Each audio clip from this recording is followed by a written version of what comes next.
पिछले कुछ महीनों से एआई हर जगह पर है। हेडलाइंस हो, बोर्ड रूम्स हो, स्टार्टअप पिचेस हो, but there is another side of this coin. क्या हम एक एआई बबल के बीच में खड़े हैं? हाय एवरीवन, मैं हूं गौरी।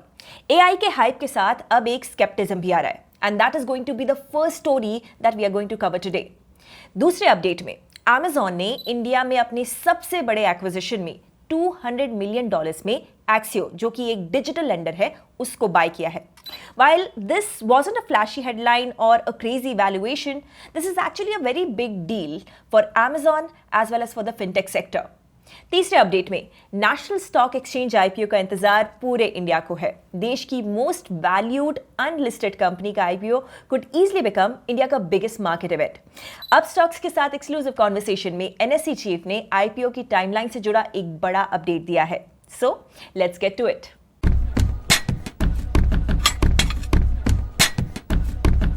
सीबी इनसाइट्स के डेटा के हिसाब से 2025 के फर्स्ट हाफ में वेंचर फंडिंग का 50% एआई स्टार्टअप्स को मिल रहा है, और डेटा के हिसाब से एआई फंडिंग अब पिछले साल के पूरे स्पेंड को क्रॉस कर चुकी है। This shows super optimism. लेकिन दूसरी तरफ top AI experts including Sam Altman AI के बबल होने का भी वार्न कर रहे हैं, स्पेशली जहां पर छोटे एआई स्टार्टअप्स को इनसेन वैल्यूएशंस पे फंडिंग मिल रही है। Also, as per an MIT report, 95% AI pilots fail हो रहे हैं। मतलब कि कंपनीज AI अडॉप्ट तो कर रही हैं, पर फाइनेंशियल सेविंग्स या प्रॉफिट बूस्ट नहीं दिखा रहा है। And that reason is learning gap. लोग समझ ही नहीं पा रहे हैं कि AI को इफेक्टिवली यूज कैसे करना है। बिग टेक पर्सपेक्टिव से कुछ महीने पहले मेटा AI टैलेंट के लिए $100 मिलियन साइनिंग बोनसेस दे रही थी, लेकिन अब इस पे ब्रेक लग गया है और कंपनी अब AI डिवीजन में डाउन साइजिंग को कंसिडर कर रही है। एक रिसर्चर ने भी काफी इंटरेस्टिंग डेटा निकाला इससे जुड़ा हुआ। एज पर हिम, अगर AI से कोडिंग सिंप्लीफाई हो रही है और टेक में रेवोल्यूशन आ रहा है, तो there should be an uptick in the number of software being created. But अगर आप average number of new iOS app release का नंबर देखेंगे या फिर number of new public GitHub repositories को देखेंगे, तो वो ग्राफ बिल्कुल फ्लैट है। मतलब कि एआई का ये सपोजिड रेवोल्यूशन अभी तक नए एप्स या कोडिंग आउटपुट में तो नहीं दिखाई दे रहा है। तो अगर एआई सच में बबल है, तो इसके कॉन्सिक्वेंसेस काफी ह्यूज हो सकते हैं। आज एआई इंफ्रा पे यूएस की स्पेंडिंग जीडीपी का उतना हिस्सा कंज्यूम कर रहा है जितना .com एरा में इंटरनेट और टेलीकॉम ने किया था। अगर ये बबल पॉप होता है तो इंपैक्ट ह्यूज होगा। इंडिया के लिए इसका मतलब क्या होगा? Well, that is interesting. See, हमारी आईटी और आउटसोर्सिंग इंडस्ट्री में 5.5 मिलियन लोग डायरेक्टली इस सेक्टर में काम करते हैं। अगर एआई एक्सपोनेंशियल पेस पे ग्रो करता है तो सबसे ज्यादा हिट इंडिया की इस इंडस्ट्री को होता है। लेकिन अगर एआई की ग्रोथ स्लो हो गई है तो आयरनिकली इंडिया के लिए ये एक अच्छी खबर है। हमारी आईटी वर्कफोर्स को इससे रीस्किलिंग और अडैप्शन के लिए एक टाइम मिल जाएगा। सो AI undoubtedly long term play है, लेकिन उसका एक एस्पेक्ट हाइप साइकिल भी है जो एक्चुअल एआई की पेस ऑफ ग्रोथ से मैच नहीं करता, और इंडिया के लिए शायद ये एक ब्लेसिंग इन डिस्गाइज है। सेकेंड स्टोरी में Amazon acquires Axio for $200 million. $200 million Amazon के स्केल के लिए काफी छोटी चीज लगती है, लेकिन इंडिया के फिनटेक स्पेस के लिए ये एक्विजिशन एक गेम चेंजर है। To give some context between Amazon and Axio, ये कोई ओवरनाइट रोमांस नहीं है। ये रिलेशनशिप ऑलमोस्ट 10 साल पुरानी है। 2016 से ही एक्सियो Amazon के मर्चेंट्स को लोन देने लग गया था, और 2018 से Amazon ने इसमें इन्वेस्ट करना भी शुरू कर दिया था। फिर 2020 में एक्सियो के साथ Amazon पे लेटर भी लॉन्च किया गया। तो ये एक्विजिशन एक तरीके से डेस्टिनी फुलफिल्ड मूवमेंट है। But this acquisition wasn't a hype, क्योंकि ये एक्विजिशन एक्सियो के एक टाइम के पीक वैल्यूएशन से काफी कम वैल्यू पे हुआ। अब इस एक्विजिशन के बैकड्रॉप में बीएनपीएल यानी कि बाय नाउ पे लेटर सेक्टर समझना काफी जरूरी है। सी, 2018-19 में फिनटेक्स ने सिर्फ 44 लाख पर्सनल लोन सैंक्शन किए थे। फास्ट फॉरवर्ड टू 2024-25 ये नंबर 11 करोड़ तक पहुंच गया है। लेकिन पैंडेमिक के बाद जो मीटियोरिक राइज था वो अब डीएक्सेलरेट हो रहा है। आरबीआई रूल्स टाइटन किए गए हैं, जिससे ऐसे काफी सारे प्रोडक्ट्स बंद भी हो गए हैं। बट एक्सियो इसमें बंद नहीं हुआ। दैट इज बिकॉज इन्होंने रेगुलेटरी फर्स्ट अप्रोच लिया था। इनका लेंडिंग कंजर्वेटिव और कंप्लायंस फोकस था, और वही Amazon को चाहिए था। लेंडिंग कंपनी जो फास्ट स्केल के चक्कर में टॉक्सिक लोन बुक ना बन जाए। अब Amazon को Axios से पहले तो NBFC लाइसेंस मिलेगा। Amazon पे ऑलरेडी एक पेमेंट्स एग्रीगेटर और इंश्योरेंस ब्रोकर है, अब NBFC भी है। मतलब Amazon के पास फिनटेक के जो 3 बड़े बिल्डिंग ब्लॉक्स होते हैं वो आ गए हैं, पेमेंट्स, इंश्योरेंस, लेंडिंग।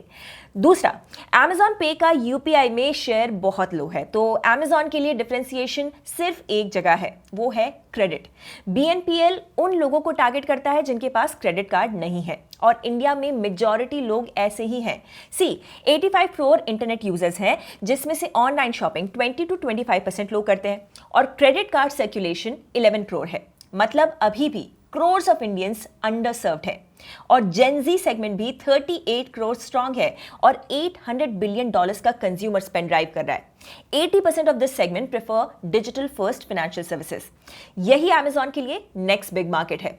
Amazon अपने 20 करोड़ से ज्यादा के कस्टमर बेस को एक फुल स्टैक फिनटेक इकोसिस्टम देना चाहता है, और Axio could be the missing piece in its puzzle। India का सबसे बड़ा स्टॉक एक्सचेंज फाइनली अपना IPO लाने की तैयारी कर रहा है, और ये लिस्टिंग पूरे मार्केट को रीशेप कर सकती है। I recently spoke to the CEO of NSE and got a pretty good insight into its upcoming IPO. Let's get the update on the NSE IPO directly from the horse's mouth first. So first question is of course about NSE IPO। सब लोग बहुत ही eagerly wait कर रहे हैं इस IPO का। कुछ भी आप जो details share कर सकते हैं regarding timeline, regarding any stage that the IPO has reached? No, NSE is awaiting SEBI's no objection certificate for preparing its DRHP. Once it's allowed by SEBI, then NSE will prepare its DRHP, which will take 4-5 months at least, and then it will submit to SEBI for scrutiny of the DRHP, which again takes 3-4 months for completion of process. So somewhere after NOC is received, probably 9-10 months is when the IPO can potentially take place. तो सुना आपने, NSE के CEO ने ये clearly बोला है कि अब सिर्फ सेबी के NOC का ही वेट है। NOC मिलते ही प्रोसेस किक स्टार्ट हो जाएगा, और फिर लगभग 8 से 10 महीने लगते हैं लिस्टिंग तक पहुंचने में। Let's deep dive into this further. NSE decade से इंडिया का डोमिनेंट ट्रेडिंग इंफ्रा है। अभी इसके लॉन्ग अवेटेड IPO का प्रोसेस सिंपल है। NOC 4-5 महीने, DRHP फाइलिंग 3-4 महीने, सेबी रिव्यू और फिर लिस्टिंग। मतलब रफली 1 साल की जर्नी होनी चाहिए। Why is it important though? देखिए, ये IPO सिर्फ एक और लिस्टिंग नहीं है। As per media reports that came in May, NSE Limited का वैल्यूएशन प्राइवेट मार्केट्स में 5 लाख करोड़ रुपए के पार जा चुका है।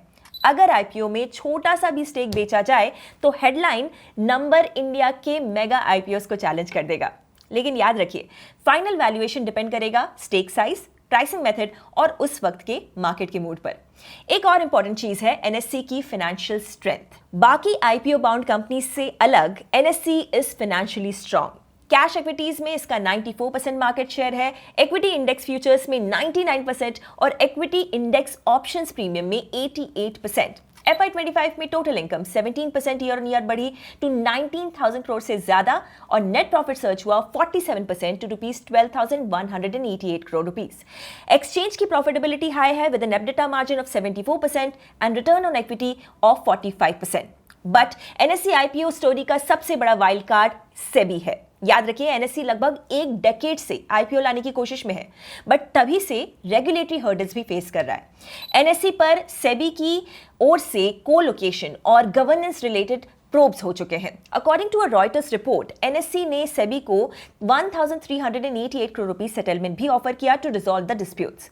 अभी सेबी का NOC और उसके साथ जो कंडीशंस होगी वही इन्वेस्टर कॉन्फिडेंस और IPO स्ट्रक्चर को डिसाइड करेंगे। अब आपको नेक्स्ट क्या देखना है? सबसे क्रूशियल होगा सेबी का ऑफिशियल NOC स्टेटमेंट। इस पर सेबी चीफ तुहिन कांता पांडे ने एक होपफुल स्टेटमेंट दिया है। 1 वीक पहले ही उन्होंने कहा है कि ये क्लियरेंस जल्द ही एक्सपेक्टेड है। तो बेसिकली ये IPO सिर्फ एक फंडरेज नहीं होने वाला है, बल्कि एक स्ट्रक्चरल माइलस्टोन होगा इंडिया के कैपिटल मार्केट्स के लिए। NSE का पब्लिक होना मतलब ट्रांसपेरेंसी, स्केल और एक नया बेंचमार्क, पर साथ में नए रिस्क्स भी।